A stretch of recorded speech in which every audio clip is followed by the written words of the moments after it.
ताज्या बातम्यांसाठी पाहत रहा तिचा सागर न्यूज। पवार कुटुंबात पुन्हा नवं बंड। आजोबांच्या विरोधात जाऊन रोहित पवार वेगळी चूल मांडणार। राजकीय वारसा असलेल्या कुटुंबात फूट पडण्याचा इतिहास महाराष्ट्राला नवा नाही। पवार, मुंडे, ठाकरे अशा मोठ्या कुटुंबात आतापर्यंत पडलेल्या फुटी महाराष्ट्राने पाहिल्याच आहे। अजित पवार यांनी शरद पवार यांच्या विरोधात जाण्याची भूमिका घेतली तेव्हा असे होणे शक्यच नाही अशी अनेकांची भावना होती। मात्र राजकारणाच्या रेट्यात परिस्थितीनुरूप निर्णय घ्यावा लागला असे अजित पवार सांगत राहिले। आता पवार कुटुंबात पुन्हा तोच किल्ला गिरवला जातो की काय असा प्रश्न राजकीय जाणकारांना पडला आहे आणि त्याला कारण ठरले आहे ते म्हणजे रोहित पवार यांचे राजकीय निर्णय। शरद पवार जसजसे एनडीए सोबत जुळवून घेण्याचे पाहत आहेत तसतसे रोहित पवार आजोबांच्या पक्षापासून लांब जात आहेत असे दिसत आहे। दुसरीकडे आगामी नव्या समीकरणांमध्ये रोहित पवार यांना महत्त्वाची जबाबदारी दिली जात नसल्याने देखील ते पक्षावर नाराज असल्याची चर्चा। ज्येष्ठ नेते शरद पवार यांनी तब्बल 34 वर्षांनी आज विधान भवनात पाऊल ठेवले। महाराष्ट्र-कर्नाटक सीमाप्रश्नी बुधवारी मुंबईतील विधान भवनात मुख्यमंत्री देवेंद्र फडणवीस यांच्या अध्यक्षतेखाली उच्चाधिकार समितीची महत्त्वपूर्ण बैठक पार पडली। या बैठकीसाठी शरद पवार विधान भवनात आले होते। त्यांच्या स्वागतासाठी राष्ट्रवादीच्या पक्षनेत्यांनी, आमदारांनी एकच गर्दी केली होती। शिवाय इतर पक्षाच्या लोकांचीही शरद पवार यांच्या स्वागतासाठी रीघ लागली होती।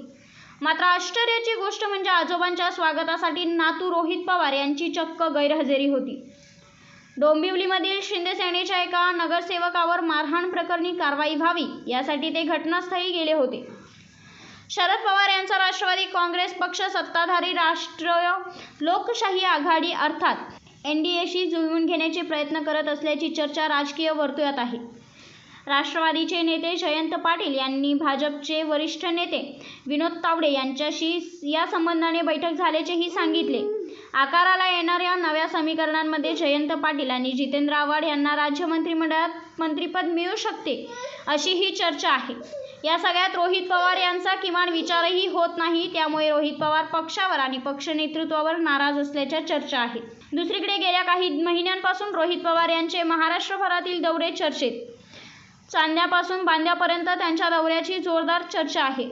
सरकार विरोधी प्रत्येक मोर्चा आंदोलनात त्यांचा सक्रिय सहभाग डोळ्यात भरणार आहे, त्यामुळे विरोधकांमध्ये मुख्य चेहरा होण्याची रोहित पवार यांची धडपड लपून राहिली नाही। अशावेळी राष्ट्रवादी पक्ष जर सत्तेसोबत जुळवून घेत असेल आणि मंत्रिपदासारख्या महत्त्वाच्या जबाबदारीसाठी आपला विचार होत नसेल तर वेगळी चूल मांडण्याचा रोहित पवार यांचा विचार असल्याचे राजकीय जाणकार सांगितले आहेत। शरद पवार यांनी येत्या काही दिवसात सत्तेसोबत जाण्याचा निर्णय घेतला तर शाहू फुले आंबेडकर विचारांना प्रणाम मानून आपण विचारधारेच्या मुद्द्यावर विरोधात राहणे पसंत करू याचा पवित्रा रोहित पवार घेऊ शकतात।